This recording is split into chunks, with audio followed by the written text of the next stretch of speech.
27 years old and I share a house with my sister. It's a two-floor house, a mother-daughter house, meaning it has two kitchens. My sister takes the downstairs, I take the upstairs. My sister isn't home a lot because she often stays with her boyfriend who lives 20 miles away. Like I said, I'm 30. I shouldn't let being home alone ever freak me out, but admittedly, sometimes it does. This happened on a night that I was home alone in my living room, watching a scary movie. My part of the house is an open layout, so the living room, dining room, and kitchen are all one big space. My couch is in the middle of the space, so as I watch TV on the couch, my back is to a large part of the room behind me. So, for those a little more easily spooked, it wouldn't be the most comfortable place to be sitting alone watching a scary movie. I'll admit, as I watched in the dark room with nothing but the light from the TV to cancel the darkness of the room, I found myself glancing over my shoulder a lot. I like to think I'm not the only 30-year-old male that does that. But anyway, after the movie, I brushed my teeth, turned off all the lights in the house, then went to sleep. My sleep lasted for about 2 hours. I woke up around 1 a.m., and I wasn't sure why I woke up at first. Then I heard a voice downstairs. It sounded like my sister. It sounded like she was inside the house, so it's not like she was calling for me to open the door. Every time I entered her room, it sounded like she was calling for me to open the door, but still, I knew it was my sister's voice. I didn't know what she was yelling up to me though, but I was still groggy and not thinking straight. All I could think was that she must have been calling for me or arguing with her boyfriend. So I got out of bed and went into the pitch black hall. I turned on the hallway lights and then made my way through the living room and heard my sister's voice again from downstairs. Now I could understand her to be saying my name. I made my way downstairs in the dark, yelling back at her. I looked for the light switch in the foyer downstairs, but couldn't find it. I'm not lying when I say I was groggy as hell. I walked down her little hallway towards her kitchen, find a light switch, and flick it on. The light in the kitchen lights up her little apartment, including her living room. The light starts off dim and needs time to brighten up, but I still saw that there was no one down there. Not her, not her boyfriend. I went to her bedroom, but it was empty. I called her name really loudly one time. No one called back, but shortly after I yelled, I heard something drop to the floor in my sister's bedroom, which I had just checked and it was empty. I went back up the stairs like a little kid and went back to my bed to where my phone was. I tried to call her a few times, but she didn't pick up. I had myself locked in my room, wondering if I had just hallucinated all of that. Eventually I fell asleep, and in the morning I woke up to texts from my sister asking why I called her at 1 a.m. I asked her if she was home last night and she told me no, she was currently staying at her boyfriend's house. I went downstairs to her bedroom to see what may have fallen down on the floor, but there was not a single object on the floor that could have made that noise. I'm led to believe I hallucinated everything I heard that night, but that's what I want to believe, because the alternative would be much more horrific. But I've never really hallucinated anything else or had any kind of sleep disorders, so how vividly I heard my sister's voice and that sound in her room really freaks me out. Someday, I will watch the horror movie a few times to remember it. I was left home alone a lot as a kid just due to the fact that my mom was single for a good chunk of my upbringing, and she worked as an RN on a crappy RN schedule, and my brother went away to college. This was a night that my mom was working in overnight. It was a weekend night, so I had this girl Molly over who I was talking to, and she hung out for a while. We watched a couple movies and whatnot, and eventually she had to go home because her parents don't like her out late, so I was left alone to hold down the fort. I continued to watch TV in my room and bed. My bedroom is upstairs next to the backyard, so when someone dragged one of the chairs on the deck outside, I heard it. I got up and looked out the window, and I saw someone sitting on one of the deck chairs down below. I called Molly's name, thinking it was her. After all, she'd only left under 10 minutes ago. Whoever it was looked up at me, but it wasn't Molly. I immediately pulled away from the window to hide. That was not anybody I recognized, not in the darkness at least. I texted a few close friends in our group chat if it was one of them messing with me. The ones who answered all said no and asked what I was talking about. I didn't really believe any of my friends would come to my house to mess with me like that anyway. Scared shitless but still curious, I slowly walked back over to the window to look down again, and that person was still sitting in the chair, looking up at my window. It was a he, that much was clear, and he definitely saw me. I hurried away from the window again to turn off the TV. I sat in my bed in a ball, basically, with my arms wrapped around my knees. I waited in darkness for a while. I didn't even want to turn my phone screen on because I was scared he'd see the light. I didn't even want to move because the window was opened, and I feared that he'd hear any movement I made. I wanted him to assume I was just no longer in the bedroom. I waited enough time. It had to be a solid 5 minutes of just sitting there. I highly doubted that man outside could still be there. I finally mustered up the courage to get up and look out the window. I felt a little part of me die inside when I saw he was still down there, looking up at my window. Instead of running away from the window again, I tried to be brave and said down to him, "What do you want?" I then noticed his shoulders started to go up and down as if he were laughing really hard. But he didn't make any kind of audible laughing sounds at first, till I heard a slight whistling sound coming from him. It seemed like he was laughing so hard that he was wheezing. I asked him to please go away, then walked away from the window again. I went back to my bed. I was scared to call the police for some reason. I left my room and sat at the top of the stairway, listening. The back door was being pushed. He was trying to get into the house. I ran back to my room to hide again. I was 14. I didn't know what else to do. Eventually, I heard the front door's doorknob being fiddled with, and the man trying to push the front door open as well. He gave up quickly, thank God. I closed my bedroom window and curtains. If our doors weren't locked, I could have been killed easily. I was skinny and weak when I was 14 and definitely not a fighter. I didn't leave my room again that night until my mom got home around 9. I told her what happened, and her reaction was angry at me for not calling 911, and in hindsight, that was very stupid of me. One of the many things I did, or rather didn't do at a young age, that I question greatly. This was the story of how I almost died as a young kid, home alone, and possibly the most intense night of my life, with way too much going on. We're a family of 5. I was 10 at the time. My older brother was 14. My little sister was 5. It was a Friday night. My brother was out with his friends causing trouble, clearly, because a dreaded phone call came to my parents. All I remember was I was in my room playing a Star Wars video game when I heard my mom start freaking out crying. I got really scared and hurried to see what was wrong. My mom was on the phone with the hospital calling to inform my parents that my brother had gotten hit by a car. Obviously, we were all shaken and really scared. My brother's leg was broken, but I don't know what else was said on the phone. All I know is my parents hurried to get their coats on and got my little sister from her room and asked me if I was okay to stay home alone. I said yes, and they hurried out to the car and left. I was, of course, really worried for my brother, but I really didn't want to go to the hospital and see him in any kind of bad condition. I don't think my parents wanted me or my sister to either, but they didn't want to leave my 5-year-old sister home without them. It's worth mentioning my brother recovered just fine, as his injury is no longer relevant to the story, other than it being the reason why I was left home alone on a Friday night. Before my dad left, he was trying to calm down my mom, telling her he was going to be okay. So seeing my dad like that made me feel better. I had a feeling my mom was just being overdramatic like any mom would be. I continued playing the Star Wars game for a couple more hours when I heard the front door open. I had my bedroom door closed. By this point, it was easily past midnight and past my bedtime, so I turned off the TV and PlayStation and crawled into my bed with my Game Boy. I tried listening to hear my parents' voices, maybe hear if my brother was with them or just hear what they were saying, but I didn't hear anything. After a few minutes of not hearing them even come up the stairs, I had a feeling something was wrong.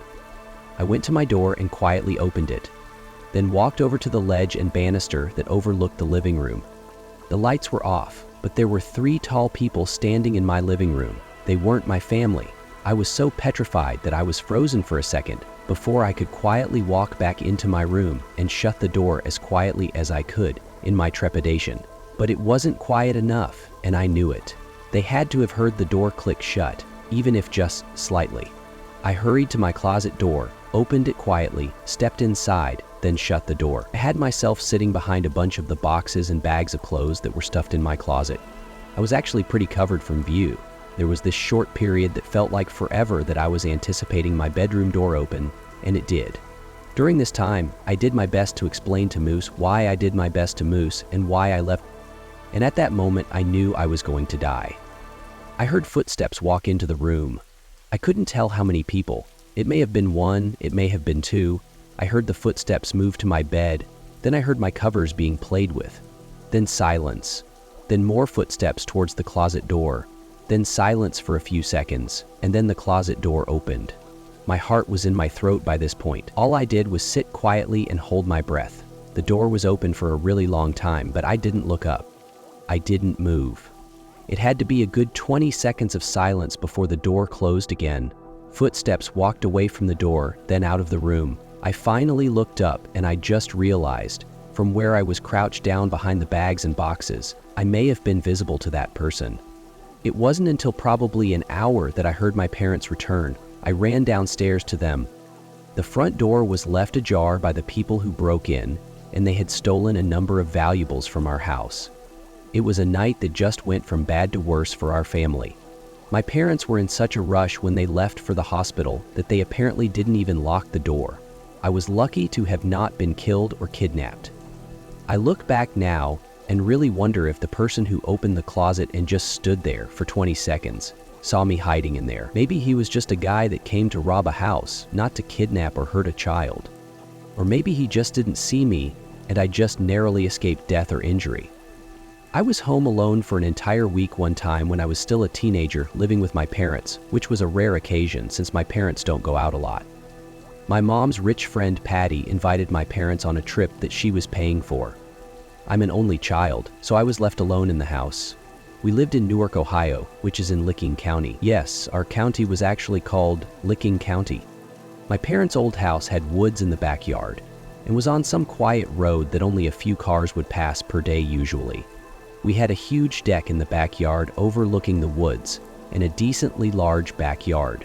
We even had a little fish pond and above-ground swimming pool. This was on a Thursday night. I remember because I had conversations with friends about plans for the weekend that day. This was in July of 2013. I was out on the deck smoking weed with my speaker, playing music. That's about the time it started. I thought I heard a voice from out in the woods. I lowered the music and listened for a little bit. It didn't repeat, so I raised it back up. When the music was loud again, I heard a voice from out in the woods again. This time, I turned the music off completely and listened for longer. There was a voice calling from the woods again, confirming I wasn't just hearing things. It was a male's voice saying, "Hey, over here." He was kind of distant, but not too far. The woods were anywhere from 20 to 30 yards away from the deck, and that's where the voice was coming from. I didn't think in a million years it was someone calling out for me, though. Rather, maybe just some kids playing manhunts or something. The voice called out again, "Hey, over here, we need help." This time I realized the voice was too deep to be a kid, and when a voice yells out, "We need help," obviously that'll always be slightly concerning. I was getting a little bit uncomfortable now, because now I was questioning if these yells were directed at me. This ridiculously unreal moment started off with a person yelling at me, but then slowly turned into this unreal moment. Now I heard the voice yell, "Straight in front of you, please come help us."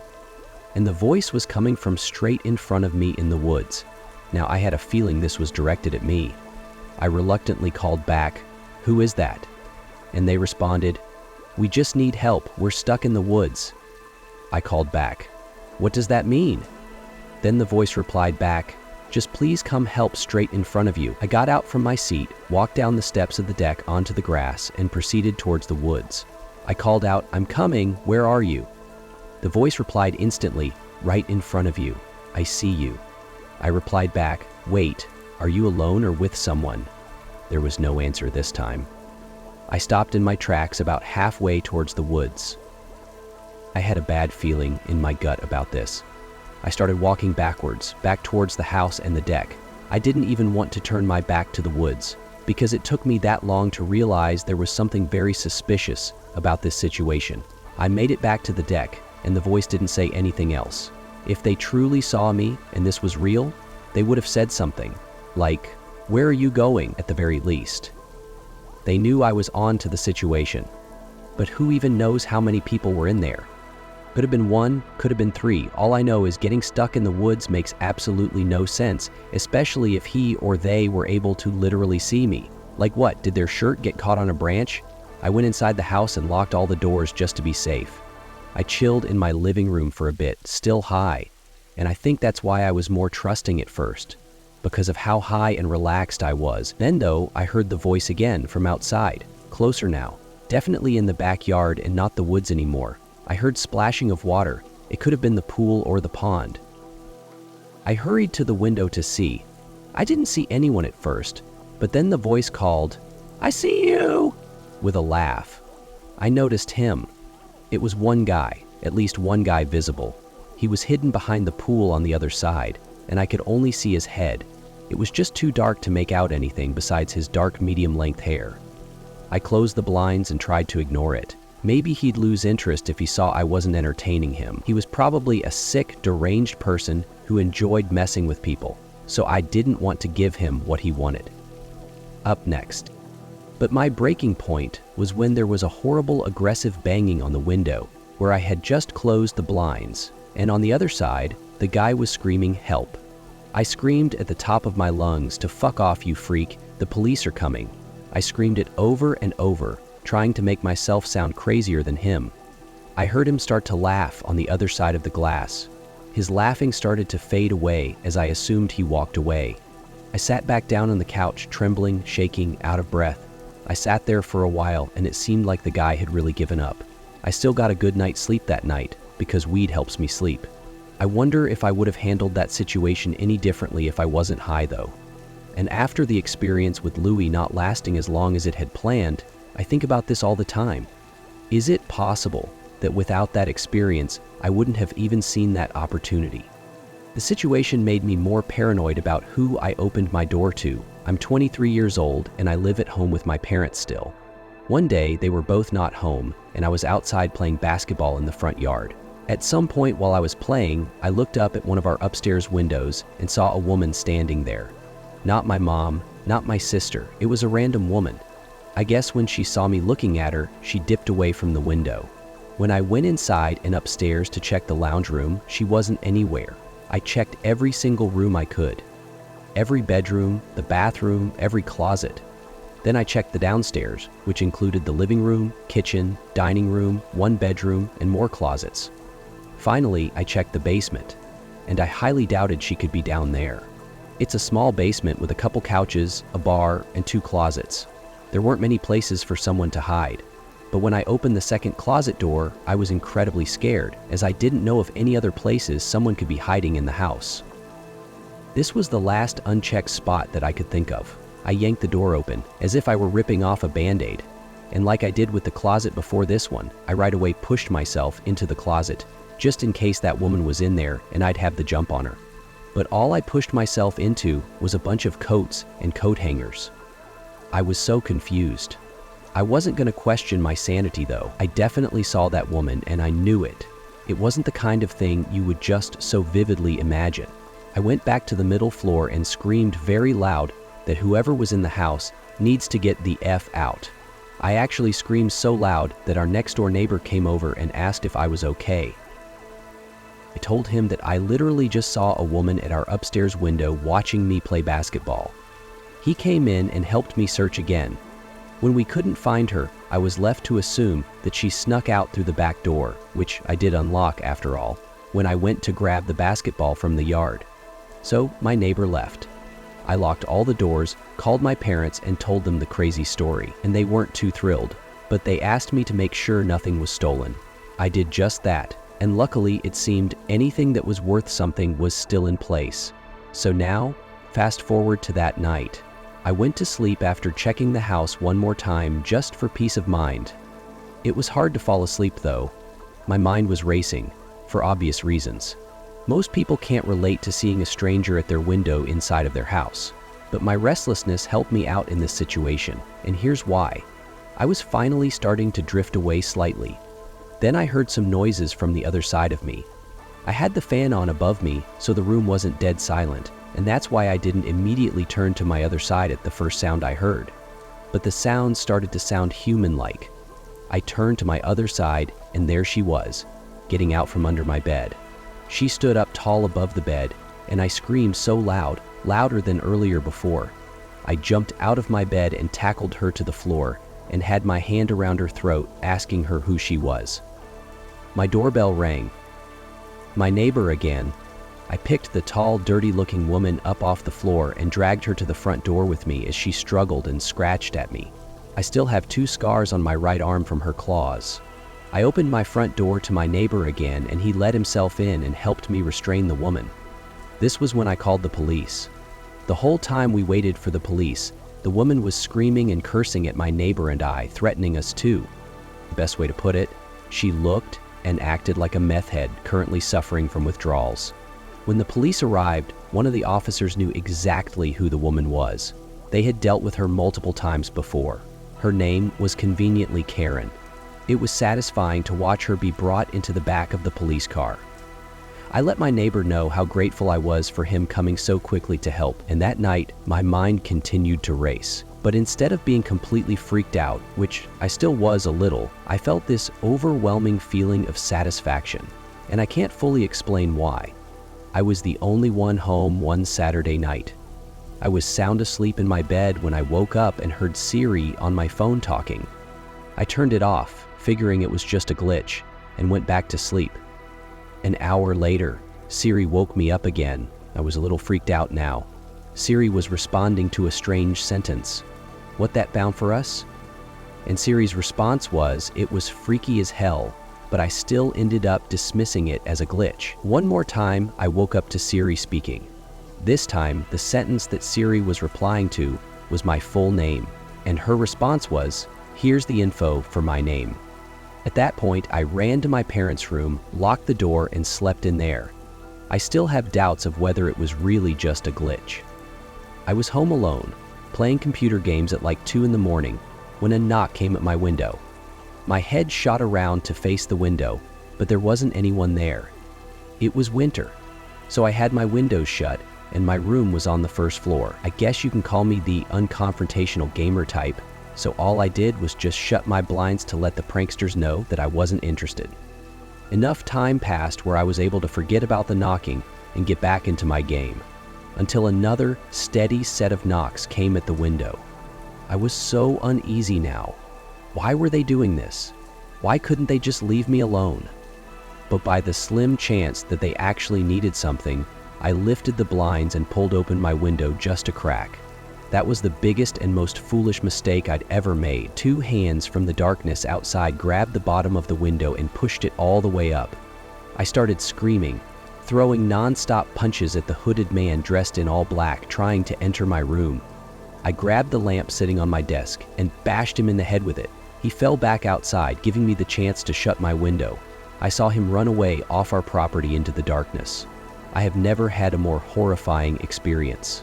I lived way out in the country, like the turn off the paved road kind of country. I heard something crash on the roof and then smash into our metal chimney. For the next hour or so, I could hear it banging from inside the chimney, which should have been impossible since we had covered it for the summer. Then, the front door started rattling as if someone was pulling on it, trying to get inside. I peered through the peephole but couldn't see anything. I finally threw open the door, and then everything stopped and went quiet. I was home alone one day in the summer. I was doing the usual watching of movies in the living room when I heard some shuffling noises coming from above me. Our living room ceiling is super high, so the attic is the only room above it. I lowered the TV down a little. I could better hear the shuffling noises coming from up there. The attic was connected to my brother's bedroom through his closet. I went to his closet and opened the attic door. The light in there was broken, so I had to use a flashlight. I only made it about 2 steps in before I heard the sound of the weak wooden floors across the attic creaking, and then the sound of something brushing up against one of the plastic bags on the floor. I jumped out of the attic, slamming the door shut and calling my parents. My dad had a look in there when he got home, but he didn't find anything. I'm just happy it's not my room that's connected to the attic. Me and my dog Layla were home alone. I had the music turned up loud in my room, and yet I was still able to hear Layla barking like crazy at something. As I was leaving my room and walking downstairs, I heard Layla stomping down the basement stairs, still barking. I followed her, turning the basement light on. She was in an attack stance, parking at the closed door to the boiler room. I knocked on the door, asking if anyone was in there. Layla was going crazy at this point, jumping on the door, scratching it, basically trying to break it down. I decided that if something was really in there, I didn't want to see what it was. I dragged Layla by the collar all the way back upstairs and locked the basement door. When my dad got home, I made him check the boiler room. But on his way there, he saw that there was a ladder placed on the wall by the basement window, and the window had been smashed open. My dad called the police, sounding worried, but I didn't yet know what was going on. Turned out Layla was barking at an intruder, and that I should consider myself lucky that I didn't open that door. It was very common for me to be home alone at night, as I only lived with my dad. His shifts would constantly shift from days to nights. This happened around the time my dad was doing night shifts. I would stay up really late on these nights, watching movies. It's always taken me a long time to fall asleep, so after turning off the TV to go to sleep, I probably laid there for a good half hour. Then, I heard a toy fall over in my toy closet. It was nothing too suspicious, but it still creeped me out. But then, the doorknob to my closet started to wiggle, until finally unlocking the door. I hid under my covers, not making a sound. It was strangely quiet for a good 2 minutes, so I finally peeked my head out of the covers. There was a figure standing next to my bed, looking down at me. I screamed at the top of my lungs and began hugging the wall behind me. The figure looked out the window and then just walked away out of the room. I stayed in that position for like an hour before checking if he was really gone. The front door was left wide open, so it seemed he had left. I didn't get a minute of sleep that night. This story is from the point of view of a 16-year-old girl. I used to have a boy living next door to me that was obsessed with me. His name was Joey. Every time I would go outside, Joey would come outside as well, as if he were watching me through his windows, waiting for me. He was 17 and very weird, and he didn't seem to have any friends, as he was always home. I tried to give every sign possible that I didn't like this guy, but he wouldn't get the message, so I had to finally just tell him one day that I don't like him, and to leave me alone. The look on his face that day is something that won't leave me. It was the kind of angry look a toddler gives their parents when they can't have a toy. Coming from a 17-year-old, that's much more disturbing. One night, my parents left me to watch the house. I was working on a school project when I felt my bed shift a little bit. I looked under my bed. I screamed as I saw Joey laying under my bed. I ran away while he tried to crawl out from under my bed. I ran to his house and rang the bell at least 10 times, telling his parents about it when they opened the door. Joey never came out of my house, so I called the police. His parents begged me not to, but I ignored them. The police found him still in my room and arrested him. Apparently, he admitted this wasn't the first time he had hid under my bed. They also found pictures of me scattered across his room. The most disturbing one was of me sleeping, and it was taken from inside my room. I live in the country, and more often than not, I was home alone. We don't have any neighbors close by, so I would usually just sit in the yard and tan on sunny days. There was this one time that the sun was out strong and I was tanning in our yard when I saw somebody standing in the woods watching me. I sat up in a position ready to get up and run. Do you need something?" I yelled. The guy walked out from the woods and over to me, telling me that he lives up the hill and was wondering if I could help him out with a broken water pump. I told him that I was about to head out and that I didn't have time.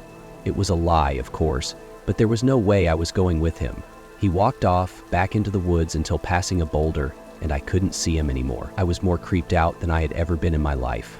So with that, I folded my lounge chair up and went inside, being sure to lock all the doors and windows. You would think it ended there, but it didn't. About an hour later, I realized I forgot my sunglasses outside in the grass, so I went back out to get them. I made sure the guy wasn't anywhere in sight before going out there. It took me a little while to finally find my sunglasses, and as I feared, when I looked up, I saw the guy again. This time, though, he wasn't in the woods. He was kind of hiding behind our shed so that only half of his body was visible. I yelled that I was calling the cops and ran back inside to do just that. The cops came and took down my description of the guy. Fortunately, I've never seen him since. This happened to me when I was really little. I was 7 years old, but I still remember all of it like it happened yesterday. I was sleeping over my grandma's house, like I always did when I was little. She never drove her whole life for some reason, so she would constantly be taking long walks everywhere. One day when I was sleeping over, she wanted to walk all the way to the library, which was like 10 blocks away.